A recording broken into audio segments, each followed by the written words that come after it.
I'm Sam, and this is Cooking Cuban.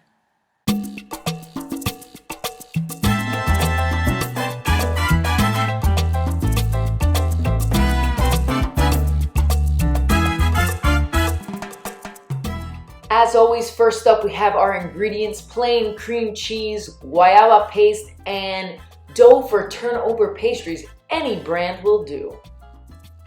Hoy estamos cocinando unas empanadas de guayaba y queso que son deliciosas.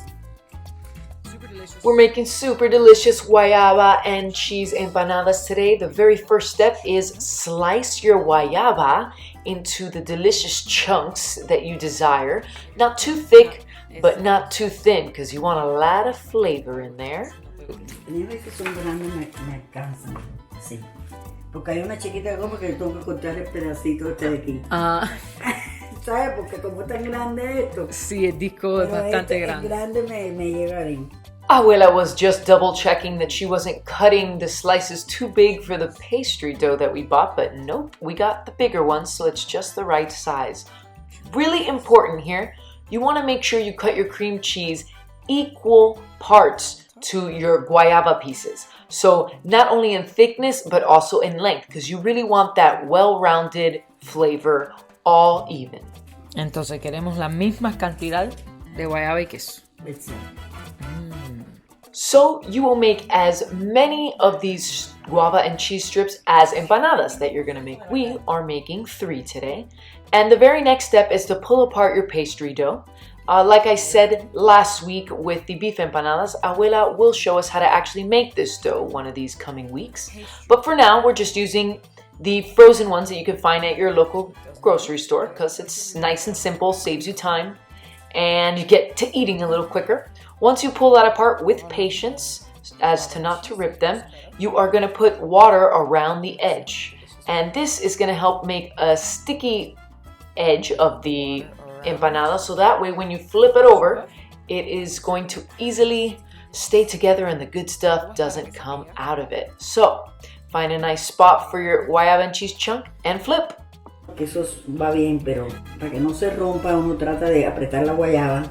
Hay que unirla así porque la guayaba es muy levantada. Esta sí es verdad que hay que hacerla con el tenedor.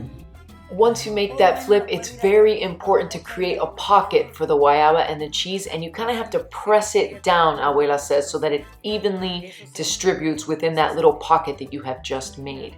Now, to make sure nothing comes out, we are going to seal this with the edge of a fork, and you just simply go around until it's all nice and sealed.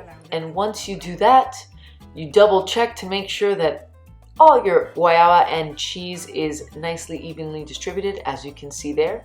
Repeat this process for as many empanadas that you would like to make, and now we are ready for the fryer. Esto es de guayaba y queso. Ya. De guayaba y queso. Mismo proceso. El mismo proceso.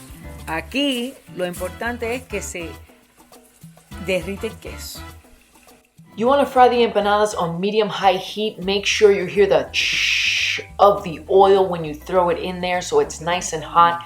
The goal here is for the empanada to be a little toasty, a light tan color, and really you want to try to melt that cream cheese and that guayaba that's on the inside. So just keep it in there until you see it's about this color. Shake off that excess oil, and you are ready to enjoy that once it cools off. Repeat the process for each empanada that you make, and just remember, nice and light tan, because it's going to kind of get a little browner even once it's out the oil.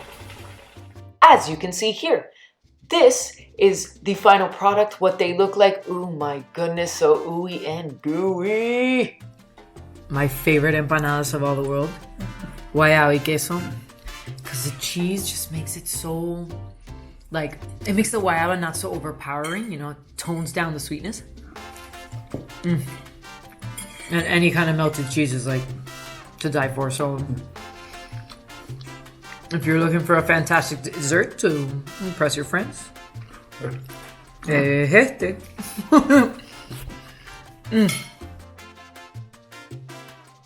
El platanito maduro, eso. No importa.